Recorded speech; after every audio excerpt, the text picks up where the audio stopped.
दोस्तों ये तब की बात है जब 2005 में इंडिया के एक लेजेंड स्विट्जरलैंड गए थे अपने टूर के लिए। 26 मई 2005 को वो स्विट्जरलैंड में लैंड हुए थे। स्विट्जरलैंड से लौटने के बाद उनके याद में, उनके सम्मान में स्विट्जरलैंड गवर्नमेंट ने 26 मई को साइंस डे डिक्लेयर कर दिया था। दोस्तों आप समझ ही गए होंगे मैं किसके बारे में बात कर रहा हूँ। जी हाँ दोस्तों, आज की इस बिग शॉट सीरीज में हम बात करेंगे हमारे missile man APJ Abdul Kalam जी के बारे में, उनकी लाइफ की जर्नी और ऐसे ही कुछ इंटरेस्टिंग किस्से अपने अंदाज में मैं आज आपके साथ शेयर करूंगा। एपीजे अब्दुल कलाम जी का जन्म तमिलनाडु के रामेश्वरम शहर के एक छोटे से गांव धनुषकोडी में एक बहुत ही गरीब परिवार में हुआ था, जहां उनके पिता एक छोटी सी नाव चलाया करते थे, जिससे उनकी फैमिली को मुश्किल से 2 वक्त की रोटी नसीब होती थी। उनके घर में कोई भी पढ़ा लिखा नहीं था, लेकिन उन्हें बचपन से ही पढ़ाई लिखाई का बहुत शौक था। गरीब होने के बावजूद उनकी फैमिली उन्हें पढ़ाई के लिए पूरी तरह से सपोर्ट करती थी। लेकिन एपीजे अब्दुल कलाम जी हर सुबह स्कूल जाने से पहले न्यूज़पेपर बेचा करते थे, ताकि उनकी फैमिली पर उनके पढ़ाई का ज्यादा प्रेशर ना आए। स्कूल में उनके मार्क्स उतने अच्छे नहीं आते थे, लेकिन वो हार्ड वर्किंग स्टूडेंट्स में से एक थे।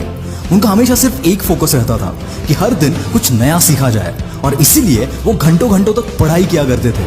बचपन से ही वो इंडियन आर्म फोर्सेस के पायलट बनना चाहते थे, इसीलिए उन्होंने अपनी स्कूलिंग खत्म होने के बाद मद्रास इंस्टीट्यूट ऑफ टेक्नोलॉजी के तहत एरोस्पेस इंजीनियरिंग में एडमिशन लिया। ये किस्सा तब का है जब वो मद्रास इंस्टीट्यूट ऑफ टेक्नोलॉजी में पढ़ रहे थे।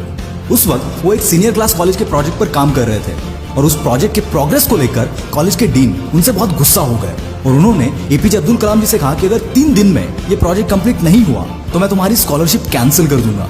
ये बात सुनकर एपीजे बहुत घबरा गए, और उन्होंने दिन रात बैठकर 3 दिन के अंदर उस प्रोजेक्ट को कंप्लीट कर दिया। ये देखकर उनके डीन बहुत खुश हो गए, और उन्होंने एपीजे अब्दुल कलाम जी से कहा कि मैं जानता था तुम्हें वो काबिलियत है, लेकिन मैं ये देखना चाहता था कि तुम में मुश्किल वक्त को सहन करने की क्षमता है या नहीं। कॉलेज खत्म होने के बाद जब एपीजे अब्दुल कलाम जी ने इंडियन आर्म फोर्सेस में फाइटर पायलट के पोस्ट के लिए अप्लाई किया, उस वक्त सिर्फ 8 वैकेंसीज ओपन थी, और बदकिस्मती से उनका 9 नंबर आया और वो आर्म फोर्सेस के लिए सिलेक्ट नहीं हो पाए। जिसके बाद उन्होंने defence research and development organization यानी कि डीआरडीओ ज्वाइन की, जहां वो छोटे से होवरक्राफ्ट डिजाइन किया करते थे। लेकिन वो डीआरडीओ में अपनी जॉब से खुश नहीं थे, क्योंकि उन्हें वहां कुछ नया सीखने नहीं मिल रहा था। तभी उनकी मुलाकात हमारे इसरो के फाउंडर विक्रम साराभाई जी से हुई। उनको एपीजे अब्दुल कलाम जी की मेहनत और हर वक्त कुछ नया सीखने की चाह बहुत पसंद आई, और उसके बाद उनका डीआरडीओ से इसरो में ट्रांसफर हुआ। इसरो में एपीजे अब्दुल कलाम इंडिया के सबसे पहले successful satellite launch SLV-3 Rohini के प्रोजेक्ट डायरेक्टर थे। उसके बाद उन्होंने कई प्रोजेक्ट्स इनिशिएट किए। 1980s में पृथ्वी मिसाइल सक्सेसफुली लॉन्च करने के बाद उन्हें नासा ने जॉब ऑफर करने की कोशिश की, लेकिन उन्होंने उसे ठुकरा दिया। पृथ्वी मिसाइल के सक्सेसफुल लॉन्च के बाद इंडियन कैबिनेट के तहत रिसर्च के लिए 3.88 बिलियन रुपीस के फंड्स अलॉट कर दिए।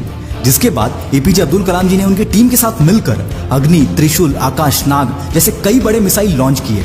उनके लीडरशिप के अंडर इंडिया को सबसे बड़ी कामयाबी तब मिली जब 1998 में इंडिया ने सीक्रेटली सारे न्यूक्लियर बॉम्ब टेस्ट करके इंडिया को सारी दुनिया के सामने एक न्यूक्लियर पावर घोषित कर दिया। जिसके बाद एपीजे अब्दुल कलाम जी को मिसाइल मैन ऑफ इंडिया के नाम से बुलाया गया। 2002 में एपीजे इंडिया के 11th प्रेसिडेंट बने। अपने प्रेसिडेंशियल टर्म के वक्त जब वो केरला विजिट के लिए गए थे, उस वक्त उन्होंने 2 लोगों को केरला के राजभवन में as a presidential guest invite किया था।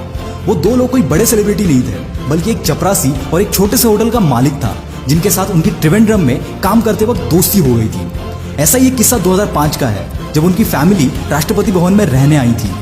लगभग 10 दिन तक उनकी फैमिली के 52 लोग राष्ट्रपति भवन में थे, और उनके जाने के बाद एपीजे अब्दुल कलाम जी ने 3,52,000 अपनी फैमिली के रहने और खाने का खर्चा सरकार को दिया था। जब एक रिपोर्टर ने उनको ये पूछा कि आपने सरकार को पैसा क्यों दिया, तो उन्होंने जवाब देते हुए कहा था कि सरकार मेरे रहने और खाने का पैसा देती है, ना कि मेरे परिवार के। और इसी खुददारी ने पूरी दुनिया को इनसे प्यार करने पर मजबूर कर दिया। इनके पास जायदाद कोई नहीं थी अपनी किताबों के अलावा, पर अपनी कहानी से और अपने कामों से ये मिसाइल मैन पूरी दुनिया के लिए मिसाल बन गए।